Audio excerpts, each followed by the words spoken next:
अच्छा एक बात बताएं आपको, हमारे द्वारा किए गए भगवद भाव जीवन में उतर रहे हैं, मन में उतर रहे हैं, बुद्धि में उतर रहे हैं, इसका एक प्रमाण स्वप्न में प्राप्त होता है। आप कथा सुनते हैं, सेवा करते हैं, नाम जप करते हैं, और स्वप्न को आप मिथ्या मत मानिएगा। स्वप्न एक ऐसी स्थिति है जिस स्थिति में आप सो जाते हैं और सोने के बाद एक प्रकार से मृतक हो जाते हैं, और मृतक होने के बाद वहां ना गाड़ी है, ना साधन है, ना घर है, ना व्यापार है, ना धन है, सब कुछ आप ही बन जाते हो। आप ही धन बन जाते हो, आप ही गाड़ी बन जाते हो, आप ही सवेरा बन जाते हो, आप ही रात बन जाते हो, आप ही वृक्ष बन जाते हो। ये स्वप्न में दिखने वाली जो दुनिया है ये है नहीं, ये कौन है? ये हम ही बन जाते हैं वहां जाकर के। हमारे साधुओं ने, संतों ने, ऋषियों ने इस बात को प्रमाणित किया कि व्यक्ति के हृदय की वास्तविक स्थिति उसके स्वप्न में दिखाई देती है। अनंत कथाएं सुनने के बाद भी, नाम जप करने के बाद भी, वृंदावन गमन करने के बाद भी, माला फेरने के बाद भी स्वप्न में आपको वो दिख रहा है जो नहीं दिखना चाहिए। वह दिख रहा है जिससे आप भयभीत हो रहे हो। या सीधी बात, ना भय की कोई वस्तु दिख रही है, ना ऐसी कोई वस्तु जो नहीं दिखनी, बस संसार दिख रहा है, तो भी आप अपने हृदय का आकलन लगा सकते हो कि यहां है मेरी स्थिति। कई ऐसे साधक हुए, वे रात्रि में स्वप्न जो देखते थे ना उसको अंकित करते थे, कहीं ना कहीं उसको लिखते थे, जो भी उनको स्मृति में याद आया। क्योंकि स्वप्न का एक स्वरूप होता है कि सुबह उठने के एक क्षण बाद ही आप विस्मृत होने लग जाएगा, भूलने लग जाओगे आप। 2-4 घंटे बाद जो आप बता रहे हैं वो कई बार आप मनोभाव से बनाते हैं। स्वप्न वास्तविक याद सबको नहीं रहता, पर कहीं ना कहीं हमको अपनी स्थिति पता चल जाती है कि किस तरीके का स्वप्न हम देख रहे हैं। वो हमारी आंतरिक मन की स्थिति दिखाता है।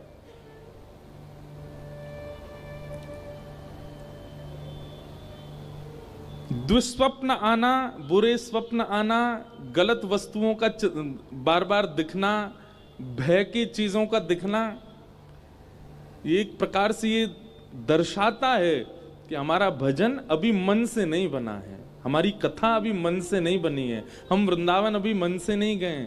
हमने अपने ऋषियों को, गुरुओं को, साधुओं को, महापुरुषों को मन से प्रणाम नहीं किया है।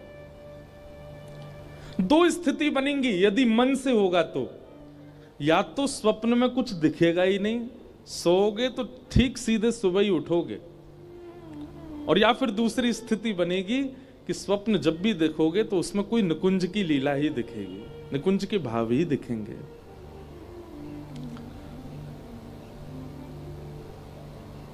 कभी वृंदावन परिक्रमा दिख जाएगी, कभी कोई साधु दिख जाएंगे, कभी कोई भाव दिख जाएगा, कभी महादेव, और ये तो विशेष रूप से होगा कि श्री किशोरी जी की, ठाकुर जी की सेवा करने वाले इनको महादेव जरूर दिखेंगे स्वप्न में, और महादेव की आराधना करने वाले इनको युगल सरकार जरूर अनुभव कराएंगे। श्री हनुमान जी का नित्य चिंतन करने वालों को श्री राम स्वरूप का दर्शन हो सकता है, मतलब विपरीत प्रेम का आभास होता है चित्त में। पर हमें क्या दिखते हैं? हमें सांप दिख रहे हैं, कोई को ब्याह दिख रहा है, कोई मरो भयो दिख रहा है, अपनों ही ब्याह दिख रहा है, कभी खाते हुए दिख रहे हैं, कभी रोते हुए दिख रहे हैं, कभी भागते हुए दिख रहे हैं। मन की स्थिति आपका स्वप्न बताता है कि आप किस स्थिति में हो, किस स्तर पर आ चुके हो। स्वप्न को मिथ्या मत मानिएगा। उसके लिए क्या करें? तो एक तो वैदिक नियम है जो कि श्रीमद् भागवत ने आज्ञा की है, गजेंद्र मोक्ष का पाठ किया करो। रात्रि शयन से पूर्व हाथ पैर धो करके अगर आप कर सको तो श्री गजेंद्र मोक्ष का पाठ करो। दुष्स्वप्न नाश, दुष्स्वप्नों का नाश होता है। और या फिर सोने से पहले कथा की कोई लीला, ठाकुर जी की कोई लीला, ठाकुर जी का कोई भाव, उसका दर्शन करो, उसका चिंतन करो और फिर शयन में जाओ।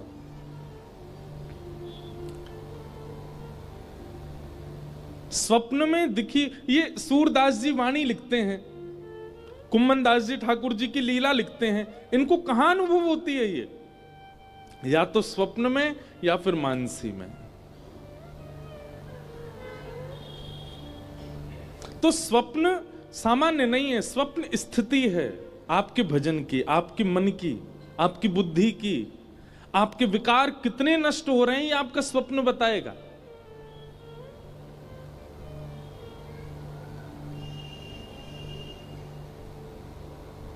और ये सप्ताह कथा का क्रम, वह स्वप्न आवे जिससे प्रिया प्रियतम का वह अनुभव आभास हो।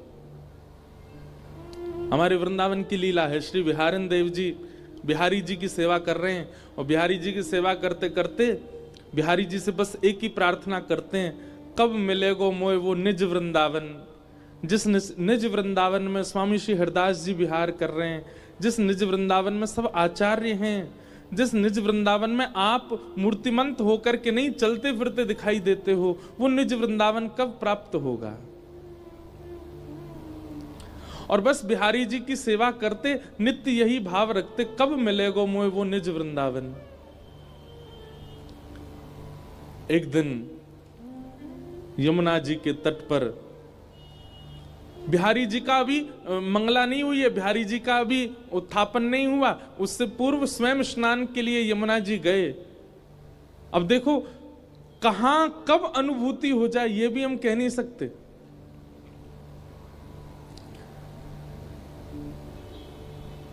बिहारिन देव जी जैसे स्नान के लिए गए और यमुना स्नान के बाद जब नीम की दातुन कर रहे थे और दातुन करते करते करते नेत्र बंद हो गए और नेत्र बंद होते श्री बिहारिन देव जी निज वृंदावन में प्रवेश कर। अब बताओ कैसी अवस्था, अभी स्नान भी नहीं किया है, केवल मुख मांझ रहे हैं अपना, और उस अवस्था में श्री ठाकुर जी उनको निज वृंदावन में ले गए। निज वृंदावन में क्या देखा? श्री यमुना जी का जल सामान्य नहीं था, है तो सामान्य, पर जब आचमन लेने के लिए उसमें अंजलि में भरते हैं तो ऐसा लगता है मानो केसर युक्त जल बह रहा हो। एक अद्भुत सुगंधी यमुना जी में से आ रही है। अभी के वृंदावन में हमें यमुना जी के तट पर बालू दिखती है, पर बिहारिन देव जी कह रहे हैं कि निज वृंदावन की यमुना जी की बालू तो मणियों की है, रत्नों की है, हीरों की है, मोतियों की है, अद्भुत चमक है।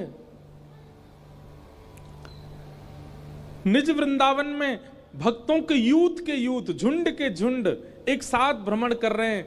कहीं से बुलावा आता है, अरे ठाकुर जी वहां विहार कर रहे हैं, सबरे चलो, सब दौड़ करके जा रहे हैं और वहां जाकर के ठाकुर जी को दर्शन कर रहे हैं। तभी कहीं से टेर सुनाई दे, अरे जल्दी केसी घाट आ जाओ, केसी घाट पर श्री लाल जी विराज रहे हैं, सब वहां की ओर दौड़ने लगते हैं। ऐसा निज वृंदावन, उस निज वृंदावन में वे सब आचार्य हैं जिनकी हम चर्चा सुनते हैं। मीराबाई हैं, सूरदास हैं, करमेती बाई हैं, कृष्णदास हैं, सब हैं वहां। और तभी बिहारिन देव जी भ्रमण करते करते ढूंढ रहे हैं, कहां है श्यामा श्याम। बिहरत लाल अचानक दिख गए। और कैसे दिखे? यमुना जी की तट है, सघन कुंज है और कुंज में एक दूसरे के गले में गलवैया दिए श्यामा श्याम रमण करते हुए आ रहे हैं। बिहरत लाल बिहारिनी दो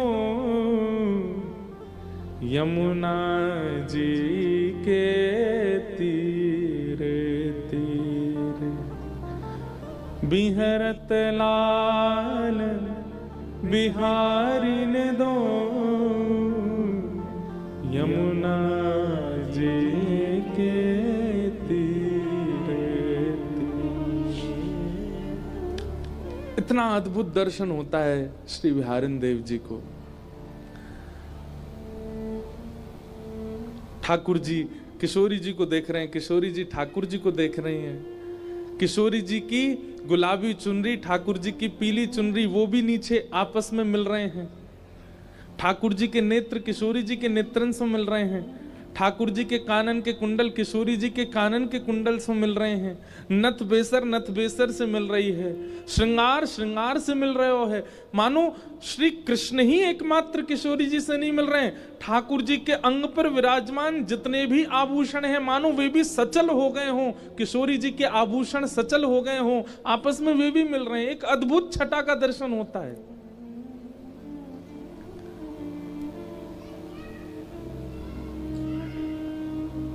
बिहारिन देव जी दर्शन कर रहे हैं और अवस्था क्या है, दांतुन कर रहे हैं और दांतुन करते करते निज वृंदावन का दर्शन। तभी जोर की ध्वनि आई, श्री हरदास, अरे श्री हरदास। तभी बिहारिन देव जी के नेत्र खुले और नेत्र खोल करके देखा तो वहां तो वो वापस उसी वृंदावन में आ गए और वहां तो सब वैष्णव जन चारों ओर से घेर के खड़े हैं। और बिहारिन देव जी कह रहे हैं, का भयो भैया, तुमने मुंह को काई को ध्यान से उठाई दियो। बोले, बिहारिन देव जी आप किस अवस्था में चले गए थे? तब बिहारिन देव जी बताने लगे, मैं इस अवस्था में चला गया, पर आप लोग इतने चिंतित क्यों हैं? तो किसी ने कहा, बोले आपको 3 दिन हो गए यहीं बैठे बैठे और 3 दिन से दांत मांज रहे हो, मसूड़ों से रक्त निकल रहा है आपके। और इतना ही नहीं, 3 दिन से बिहारी जी शयन अवस्था में ही हैं। आप यहां बैठे हैं, सेवा ही नहीं हुई वहां ठाकुर जी की।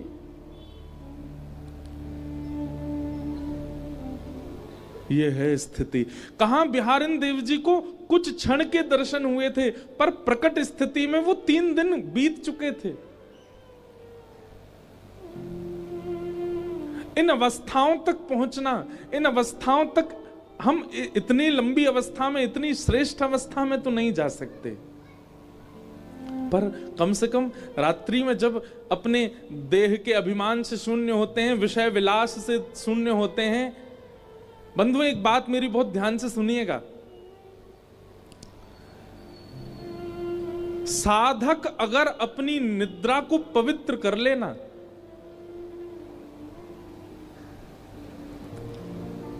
जब आवश्यक है तब अपने गृहस्थाश्रम के भाव का निर्वहन करे, परंतु अन्य भावों में यदि वो अपनी निद्रा को, अपने रात्रि शयन को यदि पवित्र कर ले, शुद्ध कर ले, जैसे दिन भर वो पवित्र अवस्था में रहता है वैसी पवित्र अवस्था में रात्रि शयन में अगर जाए ना, तो निश्चित है, हम व्यासपीठ से दावा देकर के कह रहे हैं कि रात्रि के स्वप्न में उसे प्रिया प्रियतम का निश्चित आभास हो जाएगा। बस वो शुद्ध अवस्था में निद्रा में जाए। और कम से कम हमारे युवा भाई बहन जो अभी ब्रह्मचर्य में ही हैं, कम से कम वो ही इस बात का प्रयास करें। वह चिंतन, वह छवि, हम कई बार बताएं आपको, हम कोई अपनी प्रशंसा के भाव से नहीं करें, कई भाव व्यास मंच से वो निकल आते हैं जो कहीं पढ़े भी नहीं गए हैं। कई बार ऐसा होता है कि कोई पद देखा, कोई लीला देखी, पर वह लीला जितनी लिखी हुई थी उससे अधिक दिखने लग जाती है, अधिक समझ में आने लगती है, अधिक उसका वर्णन आने लगता है। और ये कब संभव होता है? जब कहीं ना कहीं हमारा मानसिक भाव शुद्ध हो, हमारे मन शुद्ध हो। और मन की शुद्धता का एकमात्र उपाय है श्रीमद् भागवत की कथा।